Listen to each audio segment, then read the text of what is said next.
Hey, good morning and welcome to the channel.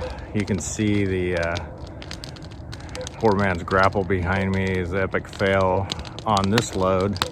Although this is day 3 for me of moving cedar piles off of this hill and down to my authorized burning area. So it's worked well most of the time, but this morning I did have, on the second load, I did have a pretty bad fail. With this cedar, as I talked about before, it just gets all tangled up, and eventually you have a load like this, it just kind of falls apart as you're moving. I am going downhill. Yesterday I did a lot of dragging where I backed down to the pile, which seems to work a lot better for a variety of reasons. It feels a lot more stable. The first reason that it works really well. Second reason is that you're dragging the branches versus pushing the branches. And what's the other reason? I was thinking there were 3 reasons before I started the camera, and I can't remember what the other one was. But anyway, maybe it'll come to me.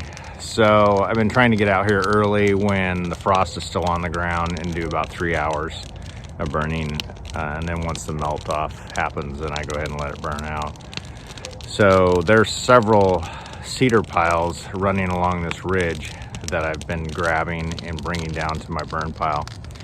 And so I'm getting, I think this is load number 5, and there's probably, I don't know, I haven't counted, but there's a ton of them up on the hill here. So I'm just taking my time, working through them, let the fire burn down a little bit, then I'll put another load on, pulling firewood out as I go. And as much as I would have liked to show you the video of it all yesterday, it's one of those deals where I had the music going, I was just getting her done. My burn pile here, or my burn spot, my burn pit, I dug out with the backhoe, and I would guess it's probably 12 by 12 or so. It's just a kind of a hole in the middle of the field, and just to get it away from any combustibles. And then of course I have my water mechanism and shovel and all that good stuff. So in any case, I'm just taking my time, not getting in too much of a hurry. Don't want to alarm the neighbors, and getting it done. Thanks for stopping by.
Did I say poor man's grapple earlier?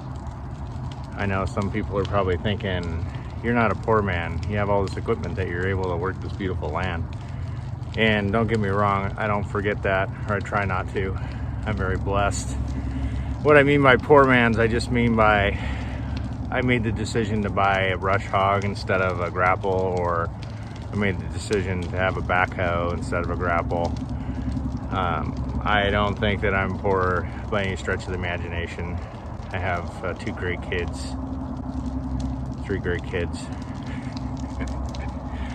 3 great kids, a wife that loves me, and I get to roam around on this property most days, just playing around and messing around with equipment. So I don't feel I'm poor by any means. While I wait for this fire to burn down, if you watched my last video about the hunting incident on the property, I bought a game cam, and I'm probably going to get a few more, but I bought one on Amazon, probably not the best one, but we're going to find out. And so I'm going to put it up, give it some tests, and see how it does. Got fairly good reviews for the cost, and just kind of want to know what travels through here and kind of keep a little better tabs on what comes up through the property. So let this fire burn down a little bit. I'll grab the trail cam. We'll see if we can find a spot to put it. All right, well, hopefully you don't mind me huffing and puffing. I'm heading up the hill here. This is the back property, or the upper hill we've talked about in other videos, and need to find a tree to put this on. I know from years past when I had a trail cam, you want to try to find a game trail. You can see this trail that we're on is kind of my side-by-side trail. Those cedars straight in front of us are actually on a neighbor's property, so can't go quite that far. And pretty dense over here on this side, which I know sometimes the animals like to go through.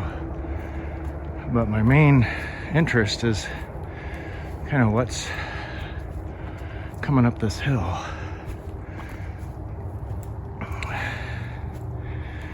So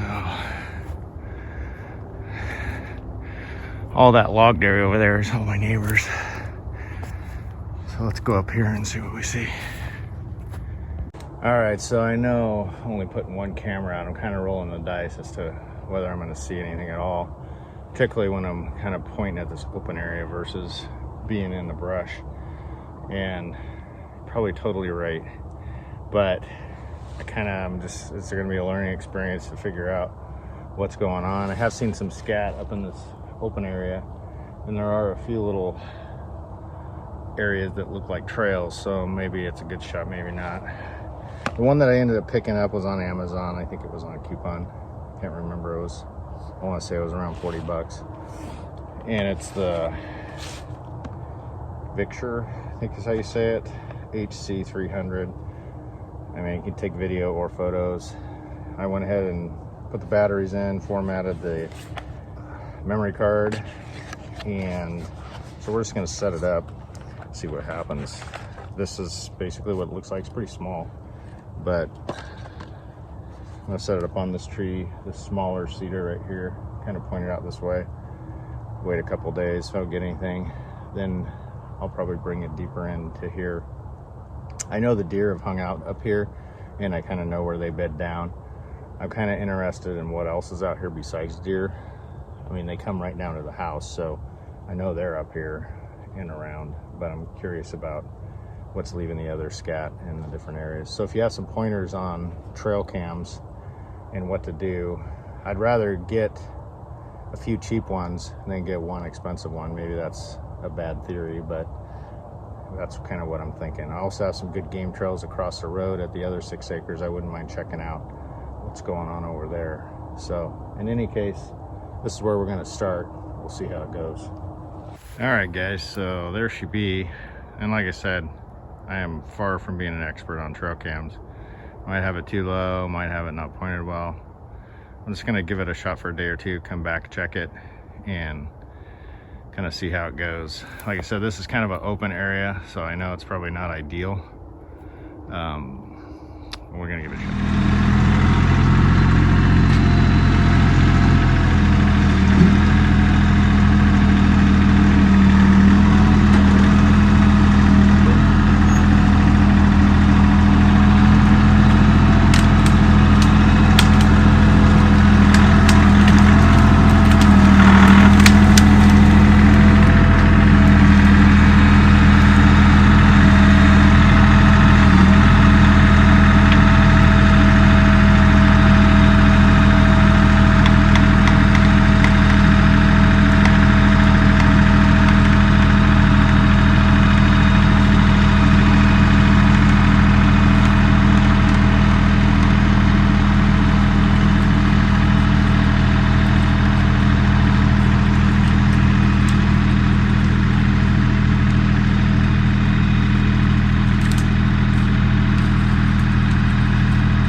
So that's about a wrap for this video. And if you made it this far, I'm impressed, because moving brush and burning brush and clearing areas is something I do on the channel pretty regular. So you probably have seen most of it. But if you made it this far, I appreciate you watching. Appreciate the subscribers and the viewers and the shares and all that good stuff. And I thought I'd throw this out just to see how many people actually make it to the end of the video. The best trail cam advice, I'm gonna shoot you a pair of those Pallet River rigging gloves. So give me some advice on trail cams. And obviously I can't send everybody gloves. I'd love to, because I think they're cool, and I use them all day today. But yeah, send me some advice. The best one, I'll contact you and send you some gloves. So take care of yourselves, and we will talk to you soon.